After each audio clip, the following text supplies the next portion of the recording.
All right, welcome to the second last of our series for the spring. The penultimate. I love when you use big words.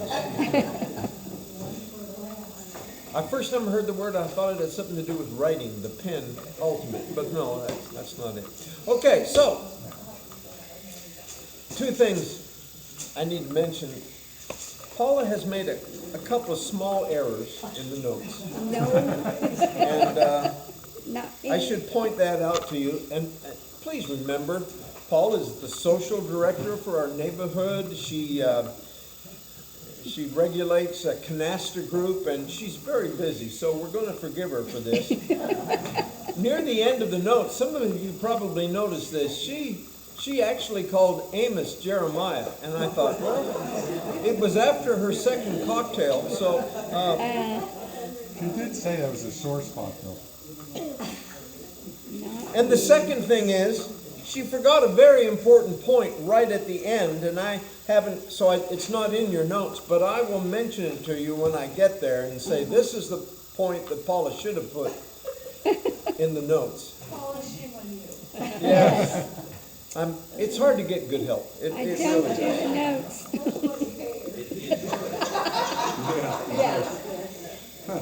I am going to be doing a lot of reading from the text, and a lot of times I'll print out all of the passages on my notes, but there were so many of them, I decided to, read. And I hope that you have a Bible with you, that you know where Amos is in the Bible, and that you will turn to Amos right now. It's on page 1228.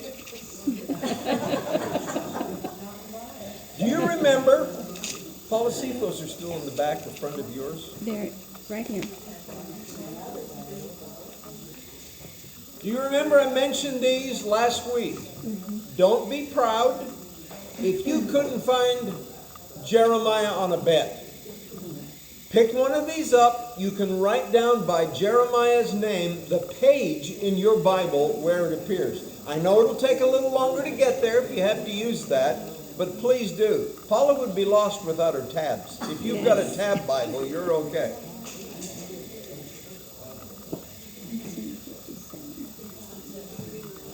So you may have noticed on the notes that I entitled this Minor Prophets number 1. And next week is the last week.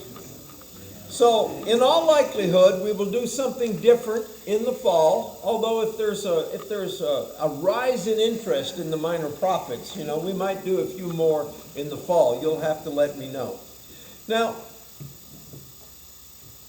I can't be for sure how much you know about the Old Testament. One of the things I think why the Bible intimidates people is because they don't know very much about the Bible, and they really don't want to admit it, so they just try to act like it's not there.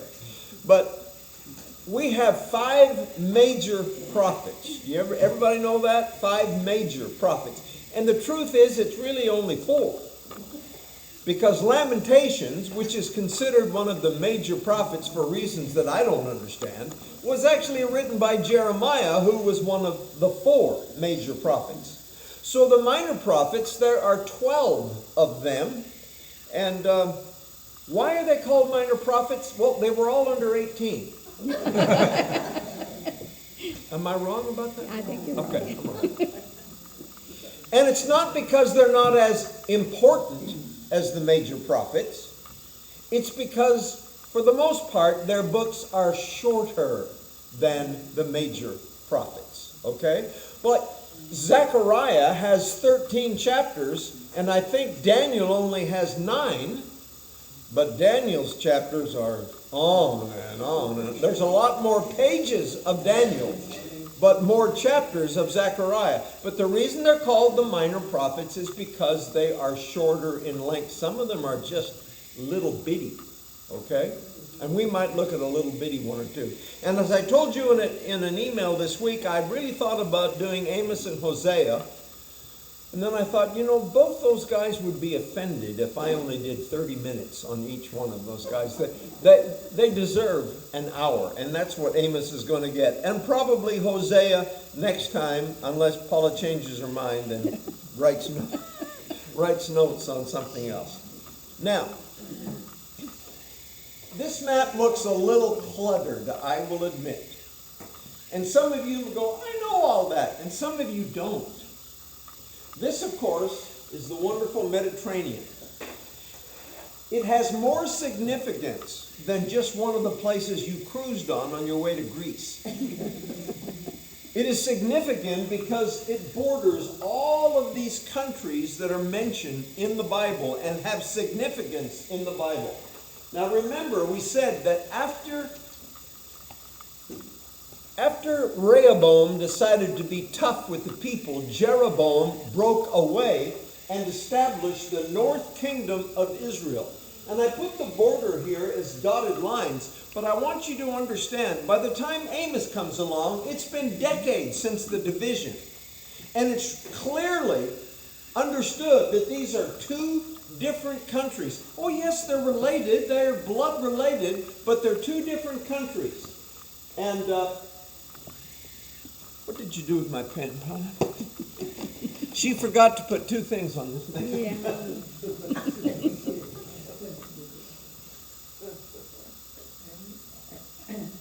And I apologize that it just got more cluttered, but we'll talk about those. They're important.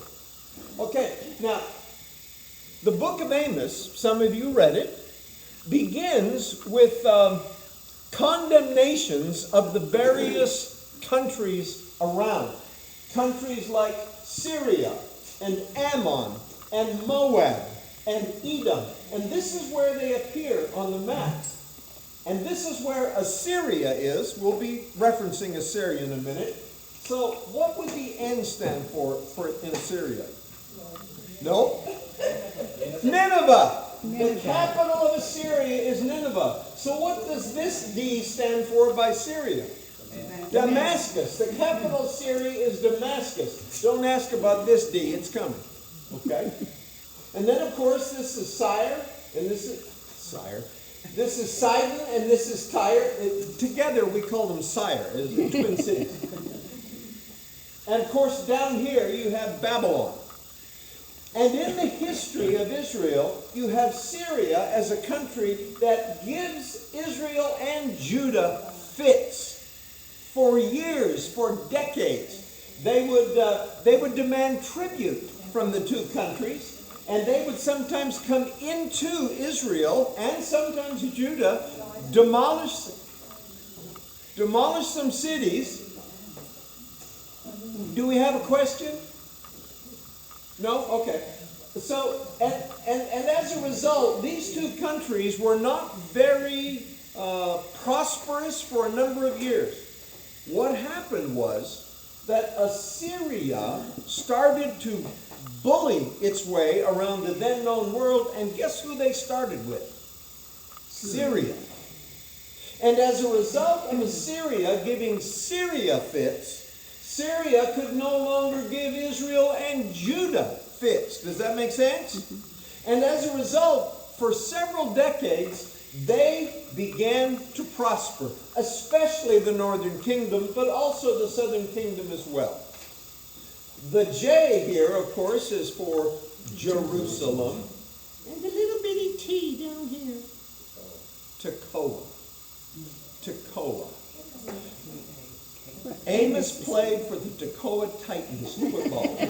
That's not a well-known fact, and you can share that with others. They'll appreciate knowing that. It's on tape. Okay. And so you're going to have Assyria rise, and Assyria is eventually going to be the one that completely decimates Israel and carries off the remainder into captivity, and they will never be heard of again. Okay? Meanwhile, Babylon, further out, will arise after Syria, conquer Syria, and move down through Israel, and put Judah under attack for years and years. And eventually, Judah, with the capital city of Jerusalem, would fall, and many of their people would be carried off into captivity. Now, did you know most of that anyway? No.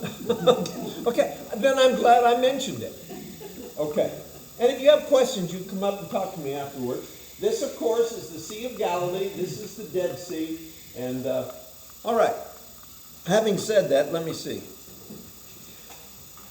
Some of the prophets have their names mentioned in the historical narrative. And by historical, I'm talking about Joshua and Judges, Samuel, 1st and 2nd Samuel, 1st and 2nd Kings. They are the historical books. And sometimes the prophets are mentioned in those. Amos is not.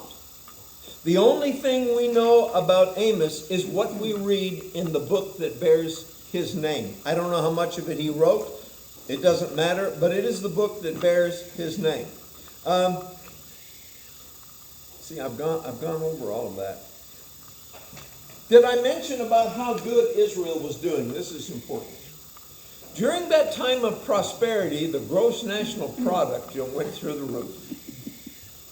Inflation was down. Unemployment was down. The king changed his mind about tariffs and the stock market went up.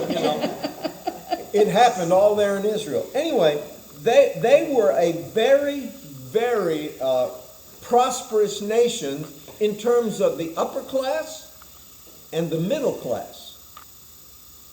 But unfortunately, there was a lot of people who were in the poorer classes who were terribly downtrodden. And it's to their cause that God speaks through Amos.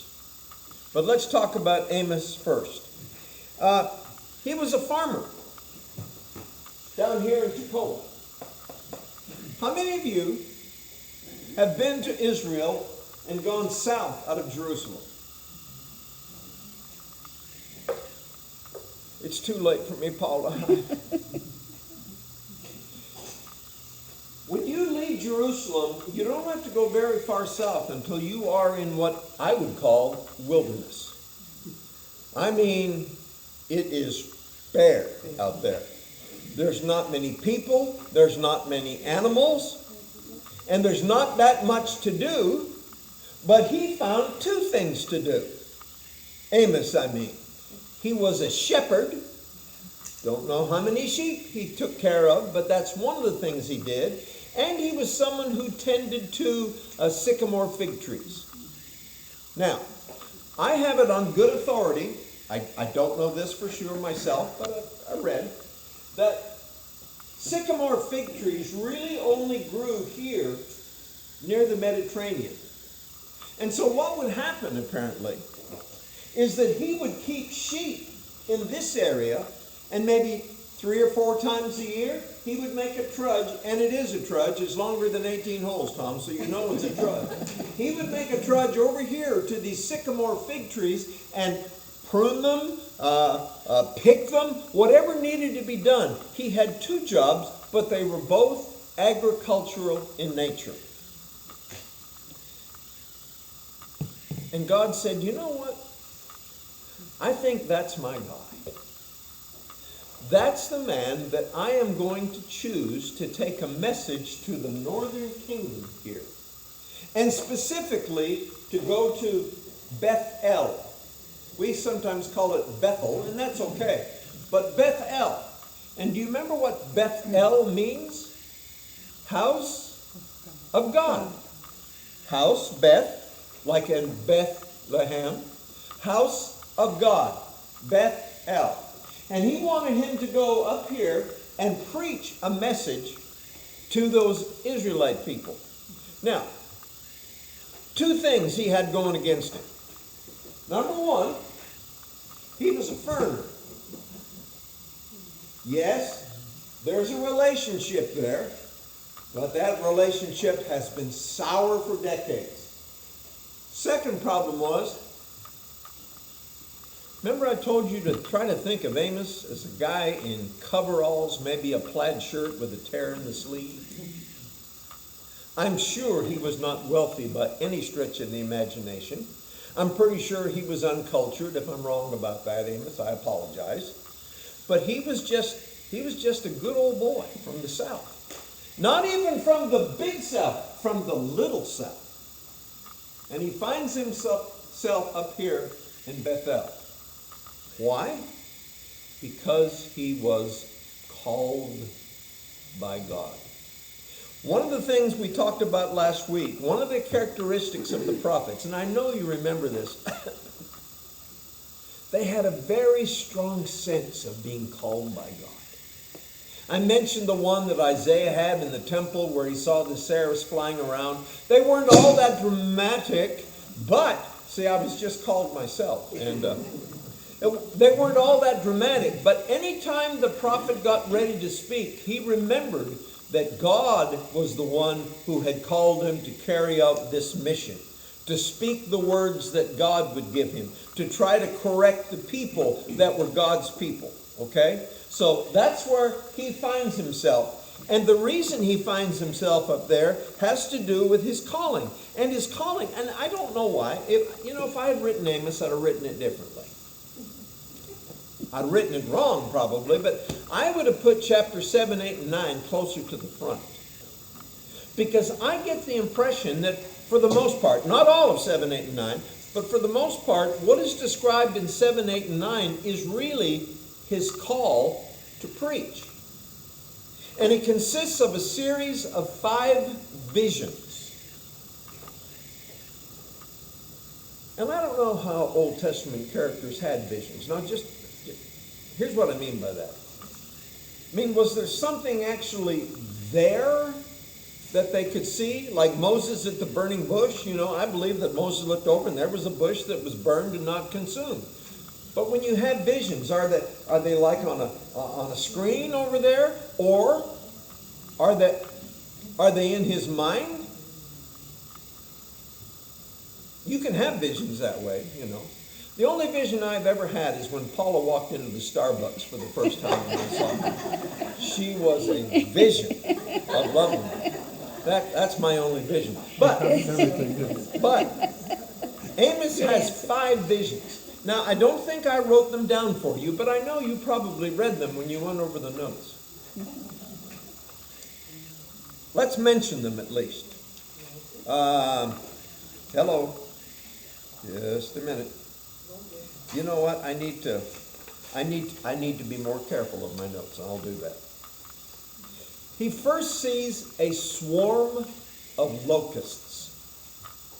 Some of you may have had the experience of seeing what locusts can do to a crop. It's not pretty.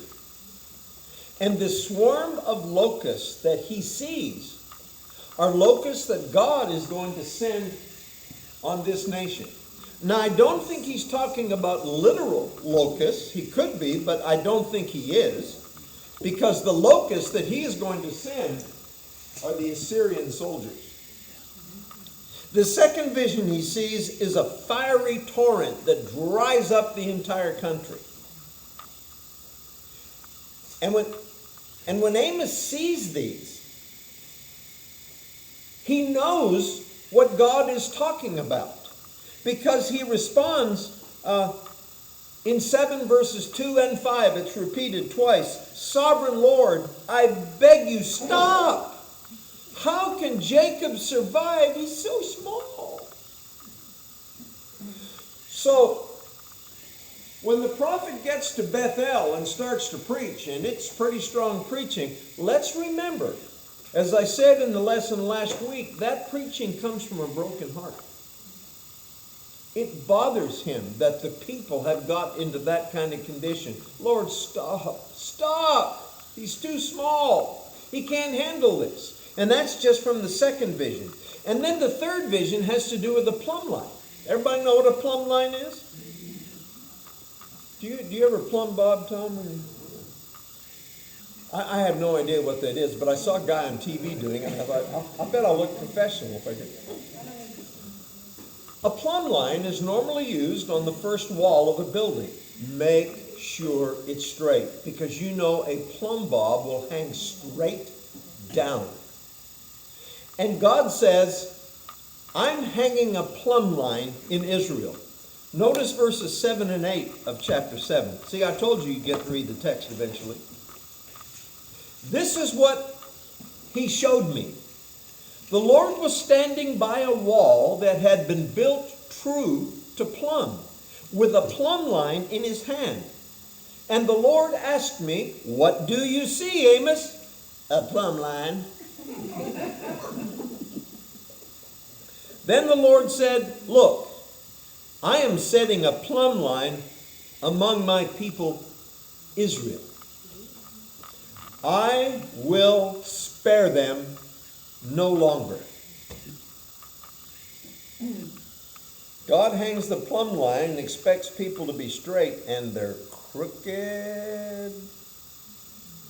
And that's a problem that the prophet is going to have to address when he gets up to Bethel. Now, the fourth vision is a basket of ripe fruit. And it's kind of funny. He says, what do you see, Amos? And Amos is, he's a simple man. I see a basket of ripe fruit. My people are ripe for destruction, is what the application of the ripe fruit is. He says, I will spare them no longer. And the last vision, and this must have been terrifying, the Lord was standing beside the altar. Now, I don't think that they went to Jerusalem to stand by the altar. I believe the altar is in the vision that he sees.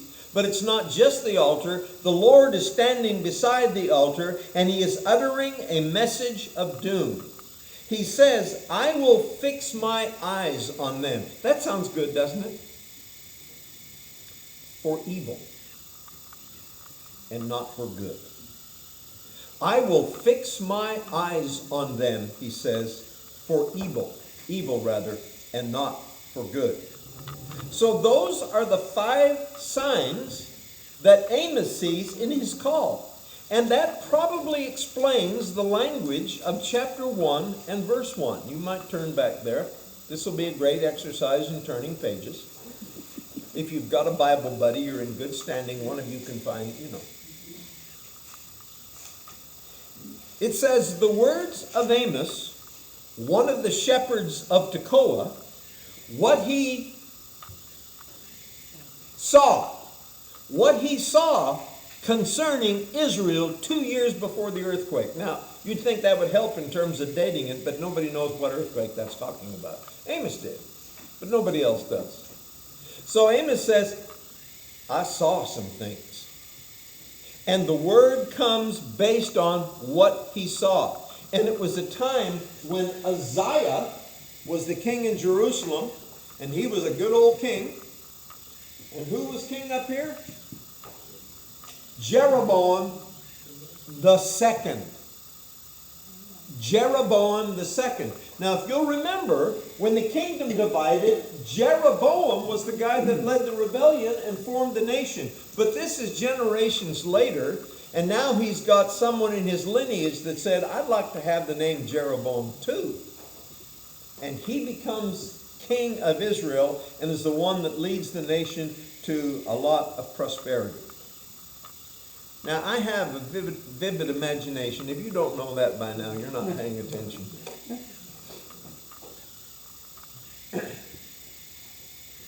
So Amos goes over here and dresses the sycamore fig trees. Then he comes back here and he's hanging around taking care of sheep. And he gets these visions. And now he's got to tell his wife. He's in all likelihood married. Jewish men got married. That's just what you did. Honey, I'm going to be gone a while. Oh, you're going to dress the trees? Oh, I just got back from that.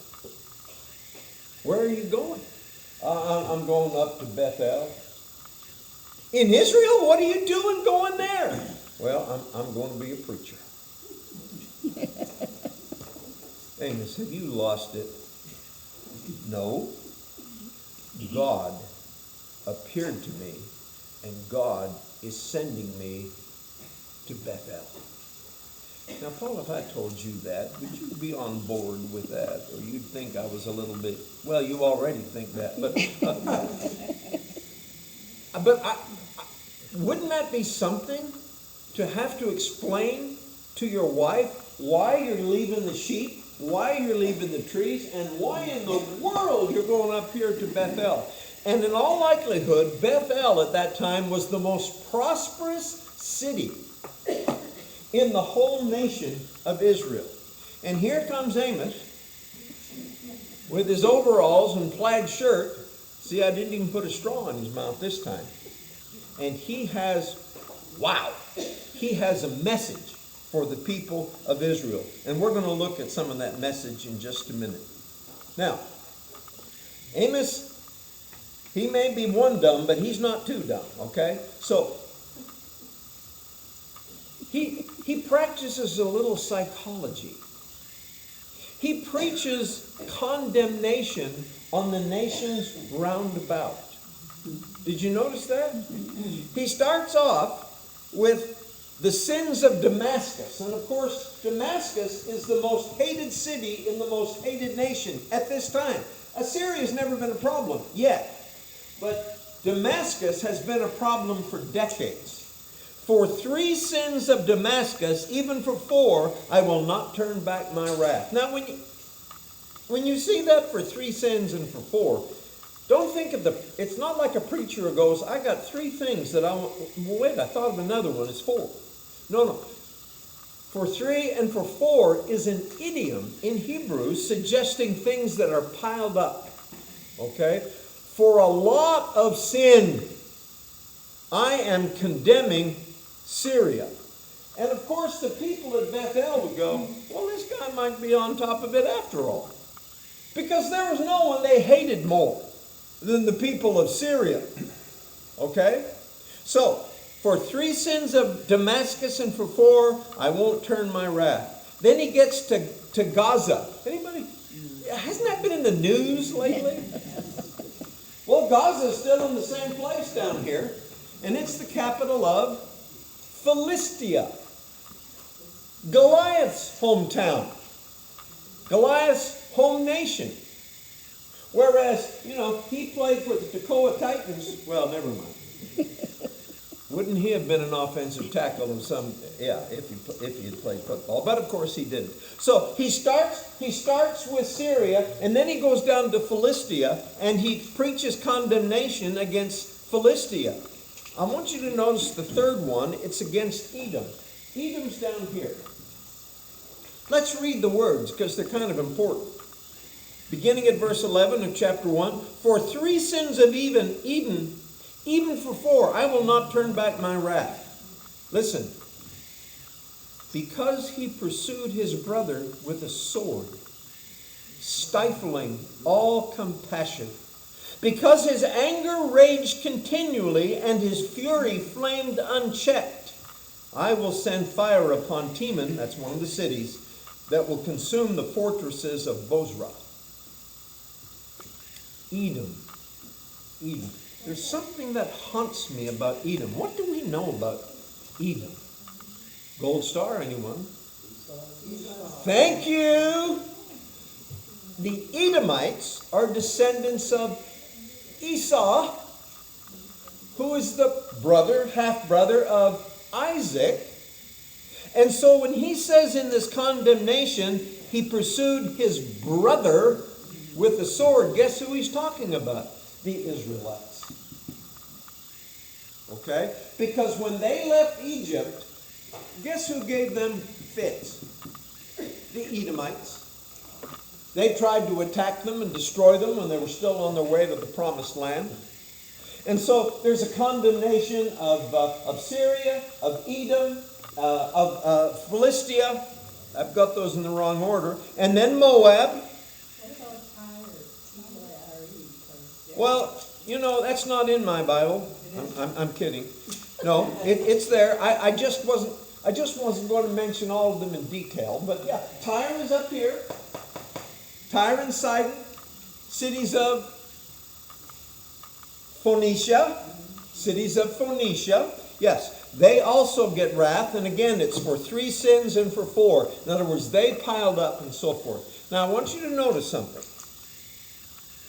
The first condemnations all have to do with acts of violence. These people are violent. These people are violent. These people are violent. These people are violent. But notice what it says when he gets to Judah. Now, isn't that amazing? He's from Judah, but he's going to be preaching condemnation against Judah. Why would he do that? Easy answer, Paula. Because God told him to. That's the reason. And so he gets around to Judah. And notice, Judah is not condemned for these acts of violence that took place sometimes in war, sometimes out of war. He says, I will not turn back my wrath because they have rejected the law of the Lord and have not kept his decrees. The other nations, it's all brutality. But what the Lord's problem is with Judah is that they have ignored the decrees of the Lord. They have been led astray by false gods, the gods their ancestors followed. I will send fire upon Judah that will consume the fortresses of Jerusalem. Now that's going to come later after Israel, but when the Babylonians eventually get into power and come down here, that's exactly what they do to Judah. They tear it up, kill a lot of people, and carry many of them off into captivity. So, he's gone around the horn. Did you notice that? Condemnations of God. Now, if you live in Bethel, and maybe you stop to hear this weird guy preach, what's he doing here in his overalls and plaid shirt? We don't know. But he's not done just by going around the horn. He finally gets to Israel. Let's read what he says about them. This is in chapter 2 and verse 6, but I'm sure you know that. For 3 sins of Israel, even for 4, I will not turn back my wrath. They sell the righteous for silver, and the needy for a pair of sandals. They trample on the heads of the poor as upon the dust of the ground, and deny justice to the oppressed. Father and son use the same girl. We'll talk about that. And so profane my holy name. They lie down beside every altar on garments taken in pledge. In the house of their God, they drink wine taken as fines. Now, Judah gets condemned for not keeping the law. What are Israel's sins? Can you categorize them? Is it too easy to say they're social sins? What Israel is doing is being horribly cruel to the lower class people, the poor, the needy, the downtrodden. They are treating them miserably, and God says, because they do that, I am very upset with them. And then he mentions the fact that the father and son use the same girl. Now, no one knows for 100% sure what that means, but I'm going to take a stab at it because I think I do. You see, Bethel was not only a big, important city, but it was also where Jeroboam the first decided to build a sanctuary for God. And wanted Dan. Wanted Dan? Well, this Dan. This is Damascus. This D is Dan. Dan and Bethel. When Jeroboam broke off, he saw a danger in the fact that his people would feel obligated to go on pilgrimages. Where would they go? To Jerusalem. We can't have our people feeling obligated to go to Jerusalem. Let's give them alternatives. And so they built big sanctuaries at Bethel for the southern half of Israel and Dan for the northern half of Israel, and said, this is where you want to go. But unfortunately, over time, those became not so much houses of God, but houses of gods. Because they were filled with pagan idolatry as well as the worship of God. Now, I don't know if this is caught on yet in America, but we still have a ways to go. One of the things you got when you were a pagan idolater worship was the opportunity to have hookers at church. That's blatant, is it not? But they weren't called hookers, they were called priestesses. For the benefit of the male worshipers. Yeah. And so you had this mixture of religion going on here. Some of it was Yahweh worship, some of it was pagan worship, and the pagan worship often had, and that's what I think it means when it says father and son have the same girl. It's not like it's a father-in-law and a daughter-in-law and that kind. It could be, but I don't think so. What I think it is that they use the same cult prostitute to have sex for church.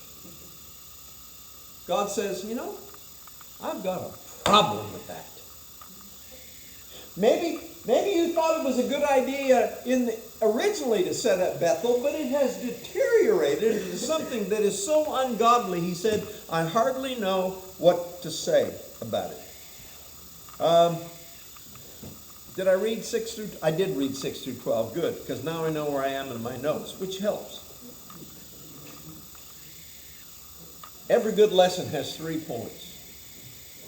There are 3 things that I think Amos, speaking for God, is upset about that is going on in Israel. Number 1, the Israelites were relying on military strength for their national security.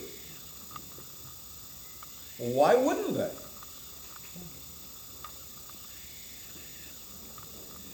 Because that's not how God did things. Now, we're not going to apply that to the 21st century.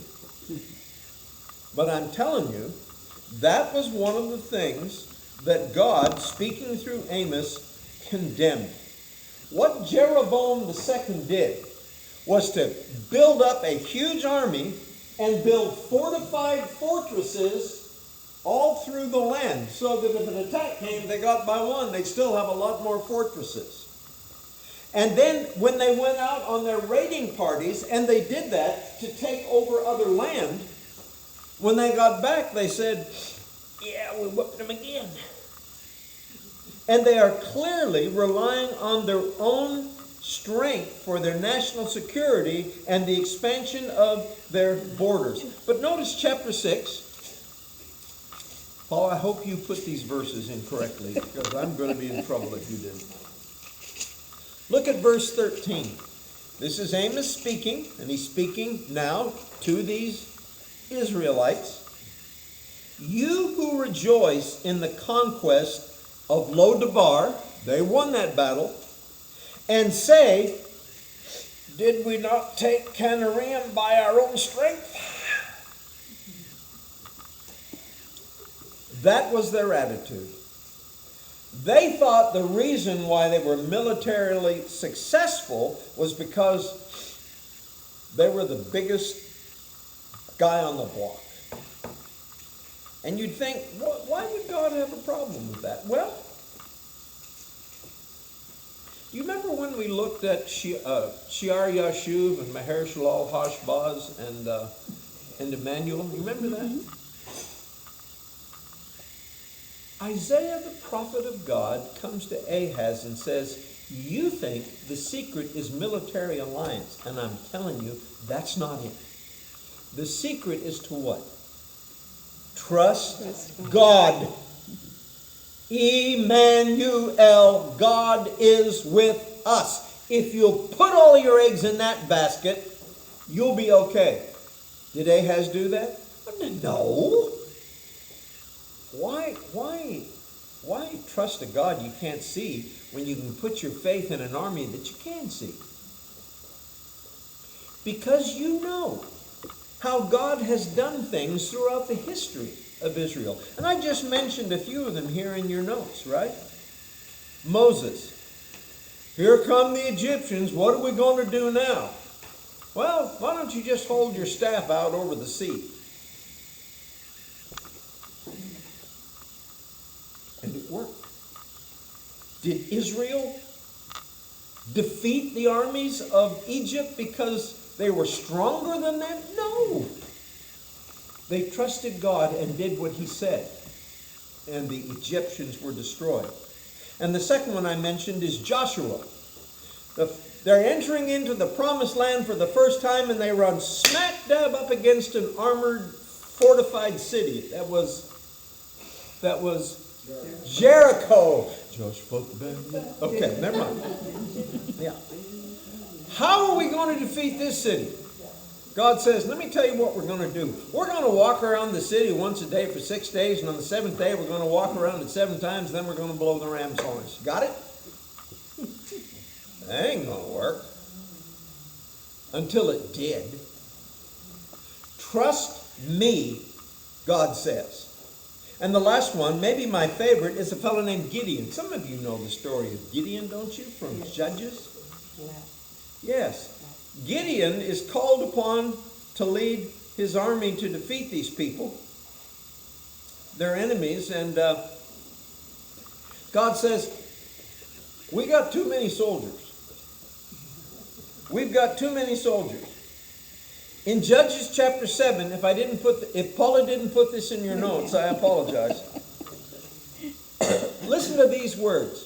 The Lord said to Gideon, you have too many men.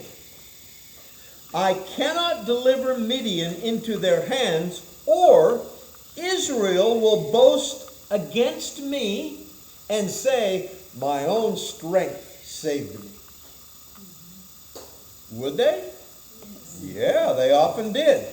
Now, announce to the army, listen to this announcement. Men, line up at ease, listen to this announcement. Anyone who trembles with fear may turn back and leave Mount Gilead. Well, that kind of describes me, Harry. I'm leaving. You want to go?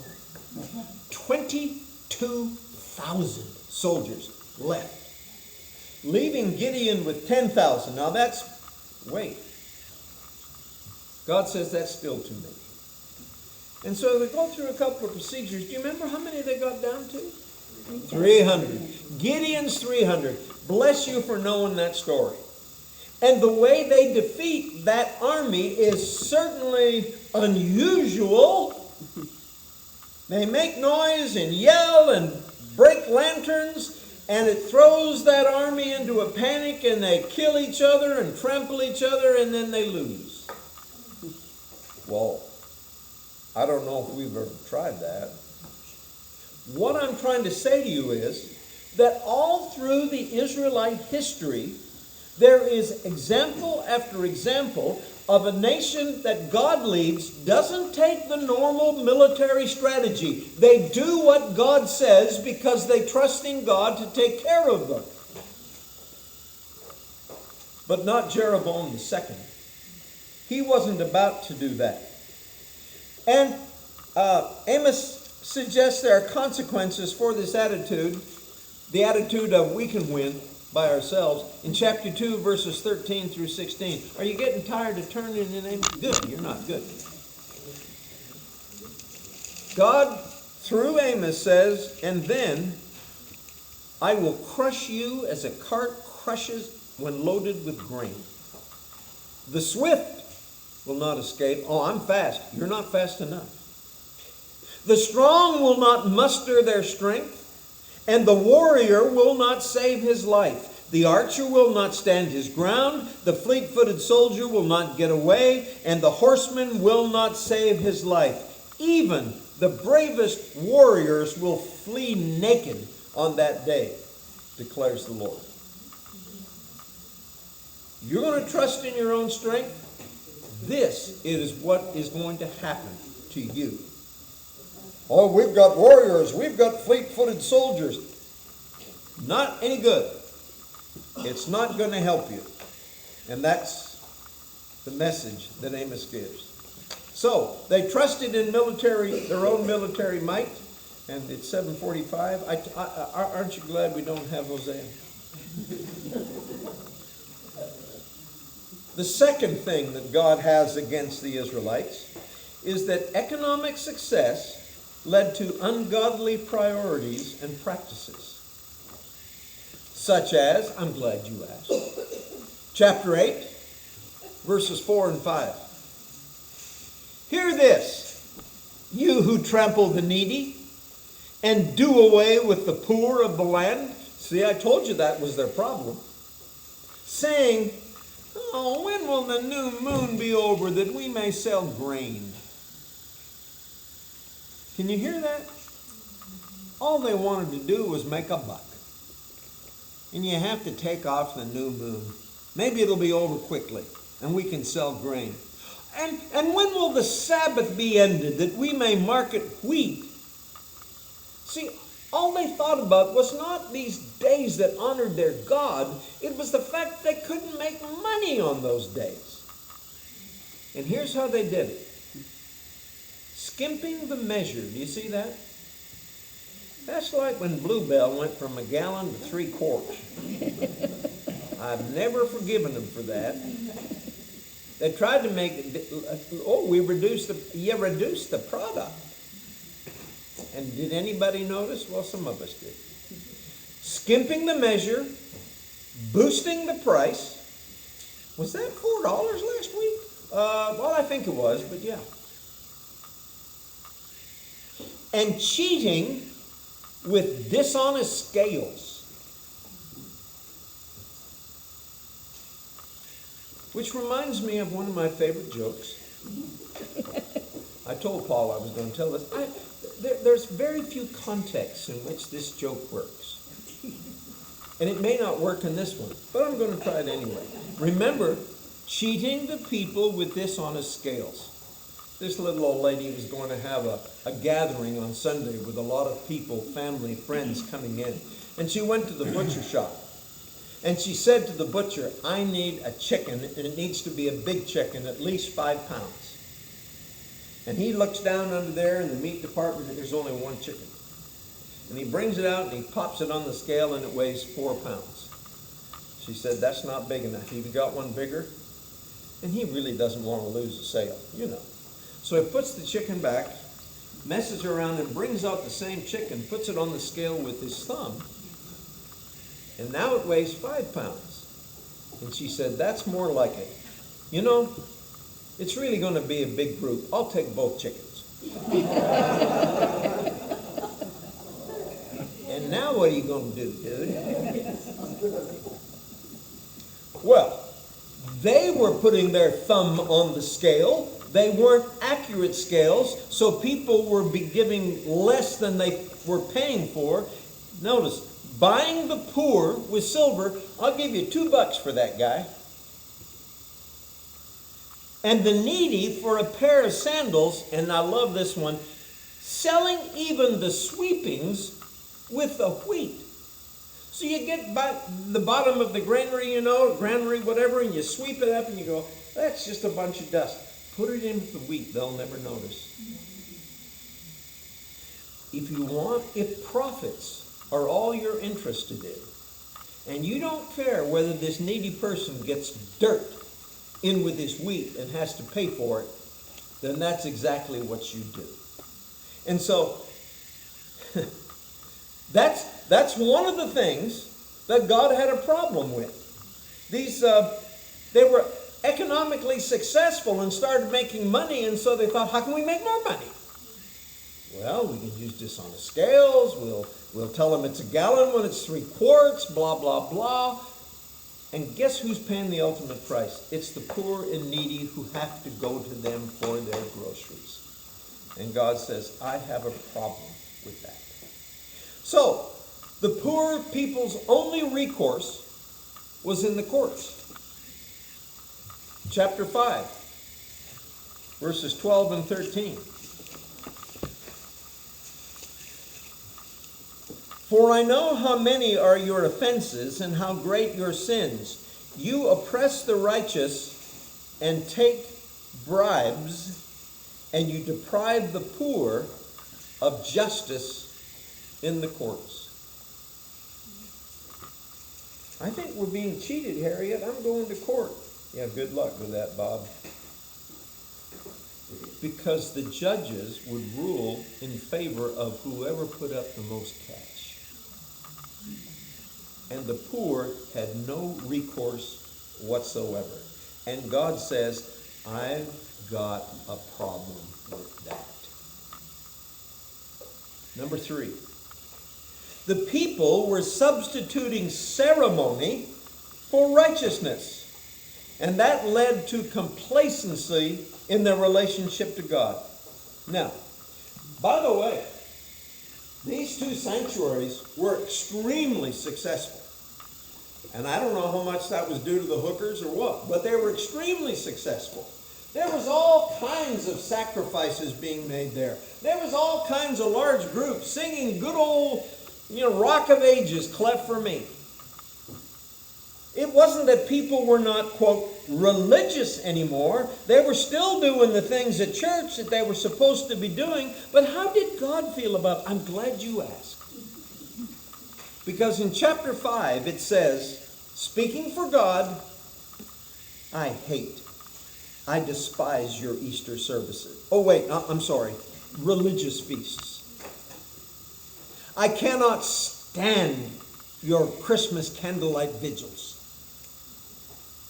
I'm trying to make it relevant. I can't stand those things. Listen, even though you bring me burnt offerings and grain offerings, I will not accept them. Though you bring choice fellowship offerings, I will have no regard for them. Away with the noise of your songs. I will not listen to the music of your harps. And now the most famous verse in the book of Amos.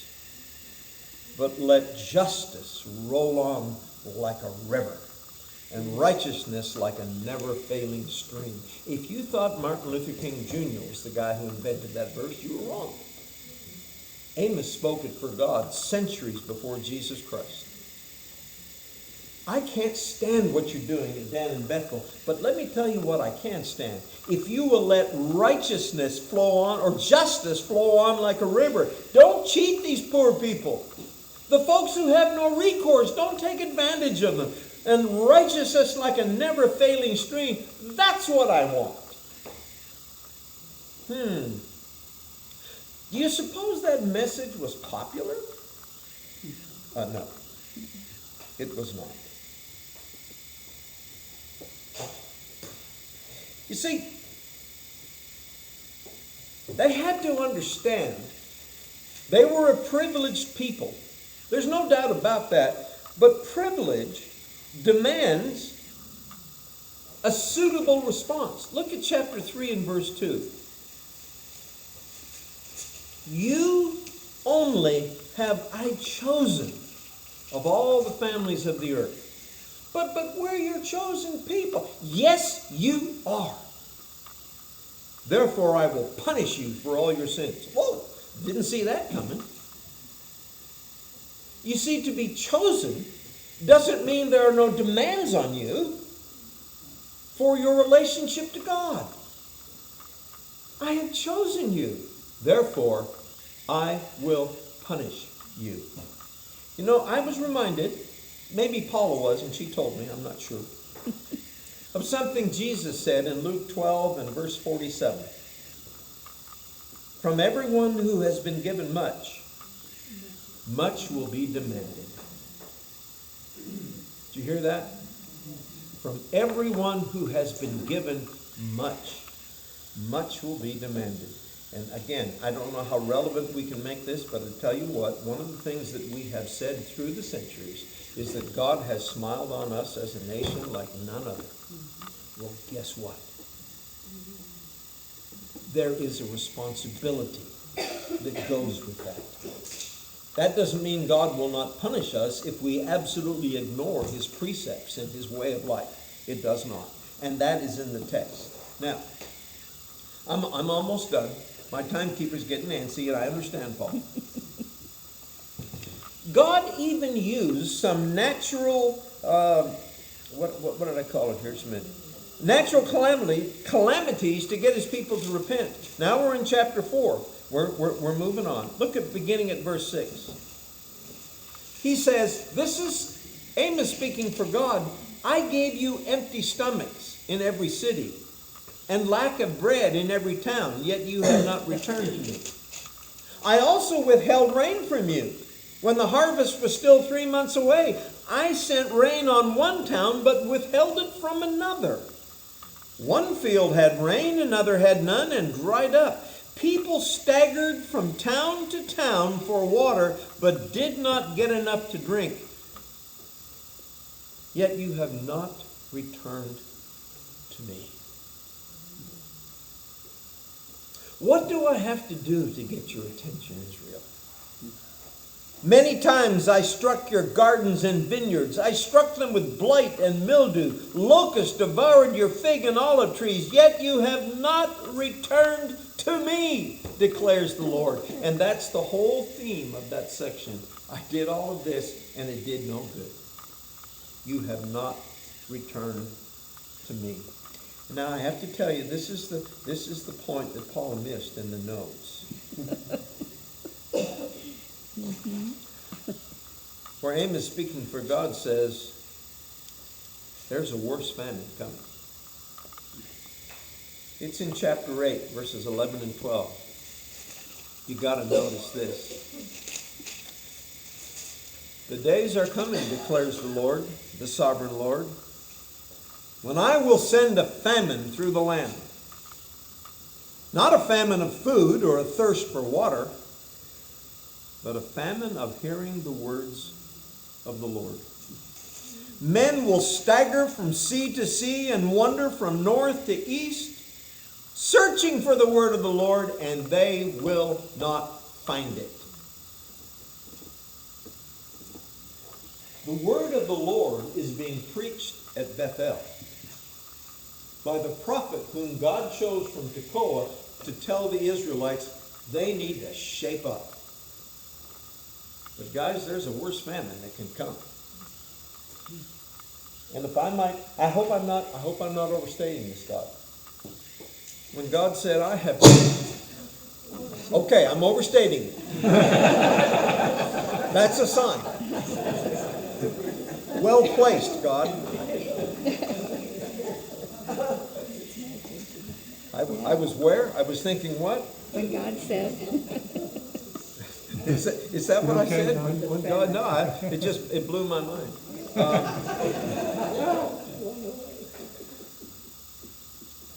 You were talking about the famine. Oh, yes. Thank you, Paula. This is why she's on the front row with the captain. You get the impression from God that he warns and warns and communicates and begs.